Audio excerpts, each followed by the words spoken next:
ಆತ್ಮಹತ್ಯೆ ಮಾಡಿಕೊಳ್ಳುವುದಾಗಿ water tank ಏರಿದ ಯುವಕ ಮನವೊಲಿಸಿದ ಪೊಲೀಸರು.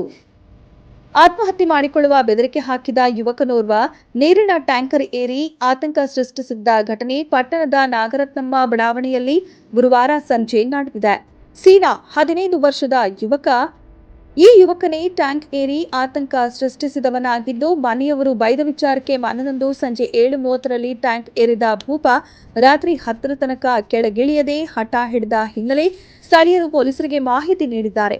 ಬಳಿಕ ಸ್ಥಳಕ್ಕಾಗಮಿಸಿದ ಪೊಲೀಸ್ ಮತ್ತು ಅಗ್ನಿಶಾಮಕ ಸಿಬ್ಬಂದಿ ಯುವಕನ ಮನವೊಲಿಸುವಲ್ಲಿ ಯಶಸ್ವಿಯಾಗಿದ್ದಾರೆ. ಕೆಳಗಿಳಿದ ಯುವಕನನ್ನ ಪೊಲೀಸ್ ಠಾಣೆಗೆ ಕರೆದೊಯ್ದು ಬುದ್ಧಿವಾದ ಹೇಳಿ ವಾಪಸ್ ಮನೆಗೆ ಕಳುಹಿಸಿರುವ ಪೊಲೀಸರು ಎಚ್ಚರ ವಹಿಸುವಂತೆ ಪೋಷಕರಿಗೆ ಸೂಚಿಸಿದ್ದಾರೆ.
ಮೆಂಡು ನ್ಯೂಸ್ ನೆಟ್ವರ್ಕ್ ಸತ್ಯದ ಕನ್ನಡಿ.